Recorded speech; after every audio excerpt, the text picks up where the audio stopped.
So, I know what you're thinking to yourself. You're thinking, Rob, I need another Metroid video. And don't you worry, I got you covered.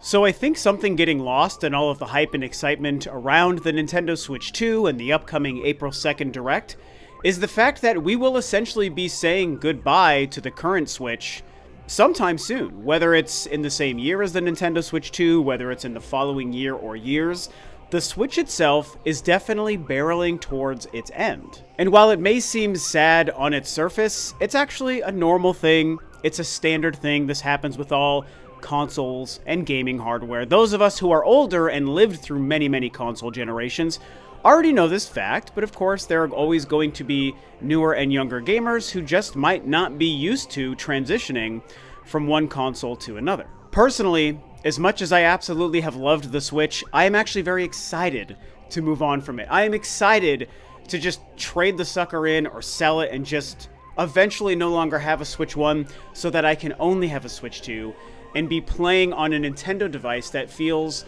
more modern and more up to snuff with what's happening in gaming currently, and of course play better versions of my favorite games and my favorite Nintendo franchises. Now, through this truth, the truth of the Switch coming to its inevitable end sometime in the next, I'm going to guess, year to 3 years. That's the window of time I'm just guessing will spell the end of the current Switch. I think something that we need to focus on is what will be the last major tentpole game to release on the Switch. And I think something that a lot of people might be thinking about currently would be Metroid Prime 4 Beyond. It's the biggest and most high-profile Nintendo IP game that we know is still in development, that we have actually seen gameplay of, and that we do know, bare minimum, will be coming to the current Nintendo Switch 1. Obviously, as I have discussed ad nauseum on my channel, as well as many other folks on the internet have discussed, there are several ways Metroid Prime 4 might also see a release or an enhancement on the Nintendo Switch 2. But we're not focusing on a next-gen port or version of the game, we're focusing on the fact that it is a very high-profile game coming to the current Switch this year in 2025. Now, I think we'd all be forgiven for thinking that Prime 4 will be kind of that swansong title for the current Nintendo Switch. And I think it's worthy of even being that, even if it does get the cross-generation release that I personally think it will get. I still think it's acceptable to say this is the final big game on the current Switch. Even if other smaller tier and indie games continue to release after Prime 4, I still think it would be seen as that swansong title. Very similar to Breath of the Wild on the Wii U. I guess I'm kind of supplanting Breath of the Wild on Wii U for Metroid Prime 4 Beyond on the Switch. I'm kind of looking at them in like the same sort of relationship to that last generation console. But I do have to say that I have a bit of a, I don't know if I want to say it's a theory, but just an idea, and I vaguely referenced it in one of my more recent videos. But I think that there is just a chance that Nintendo might have another fairly significant first-party exclusive game for the Nintendo Switch 1 that might release after Metroid Prime 4. A game in a franchise or an IP that they've not yet told us about that will release after Prime 4. I mean, look, with all of this talk about a February Nintendo Direct or some sort of other kind of Direct showcase between now and the April Switch 2 Direct, I think it's worth considering that they might have something up their sleeve. And in my opinion, I don't think that this would be anything super massive. Like, I don't think the next 3D Mario game, for example, is going to be a Switch 1 game that just plays via backwards compatibility on the Switch 2. I'm guessing, and I'm also really hoping, that the next big AAA games from Nintendo, like the next 3D Mario game, are going to be Switch 2 exclusive.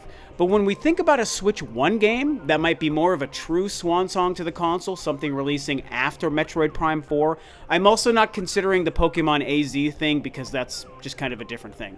But something releasing after Metroid, I think of something like middle tier, and I used these examples recently as well.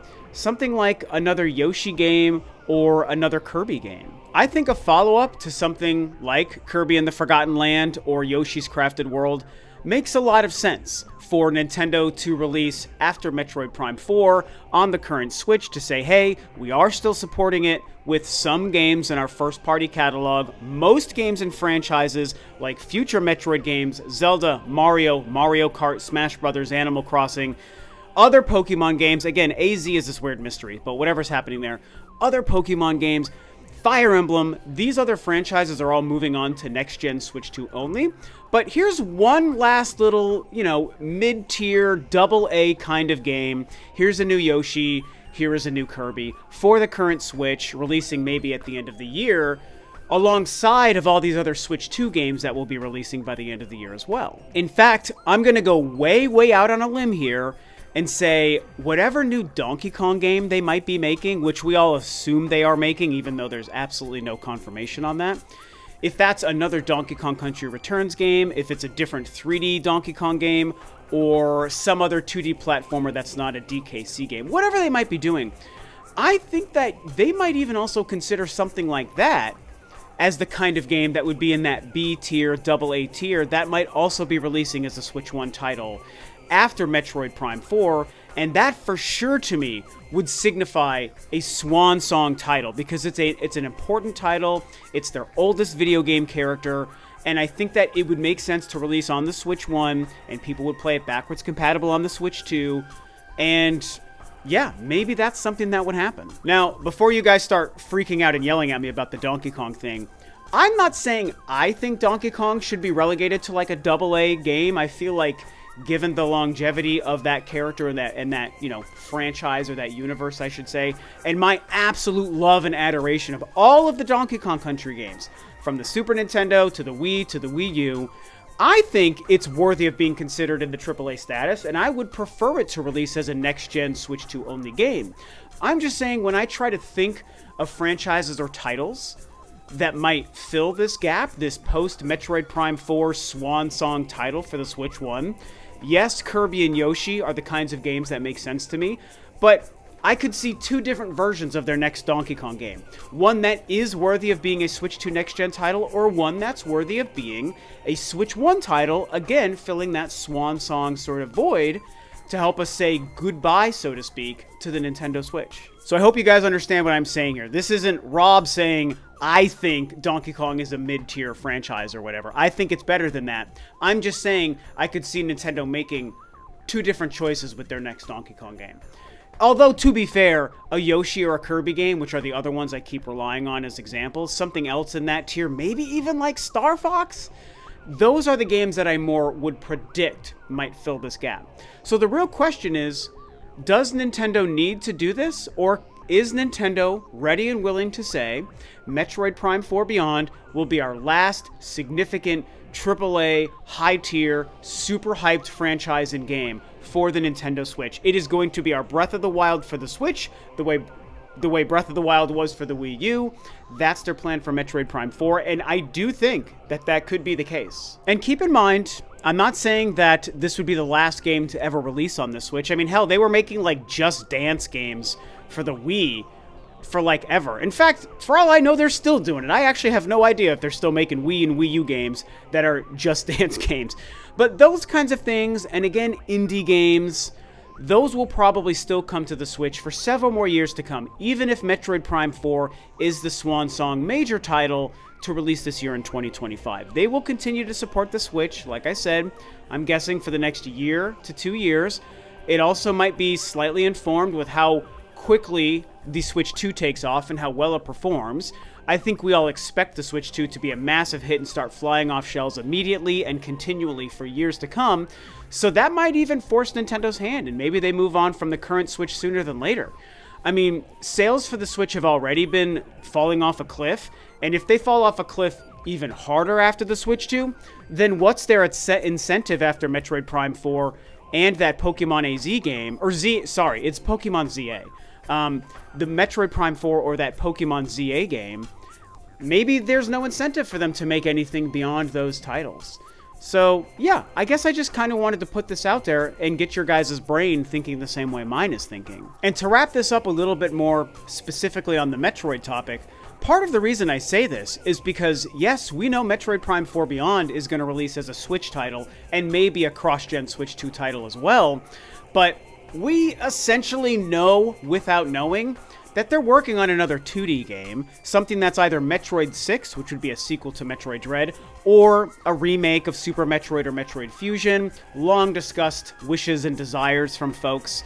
And so I feel like future Metroid games, which I absolutely believe Nintendo is working on, they know they need Metroid forever.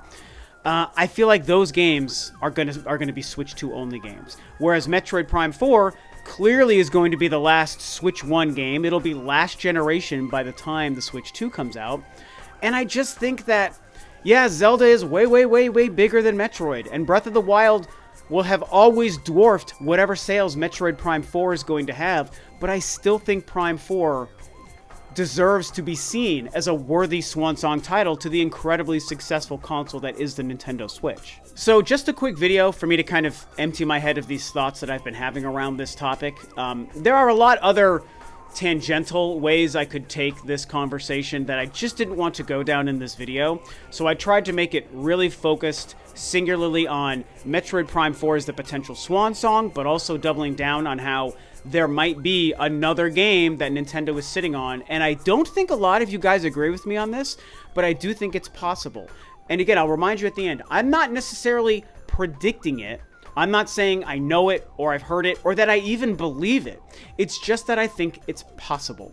Sometimes I think on the internet, a lot of people who watch YouTube videos or hear people talk about their own theories or ideas, they maybe don't understand the concept of something just being seen as a possibility. Like, people only see things as absolute yes or absolute no. And I don't have an absolute yes or an absolute no on a mid-tier game to release on the Switch after Prime 4. I just don't. But it totally makes sense with the timing of everything and Nintendo's business model and the obscene success of the Switch so far for them to be sitting on another B-tier AA game that they might release on the Switch 1 after Prime 4. Because again, the huge benefit to Nintendo here is the fact that the Switch 2 is backwards compatible.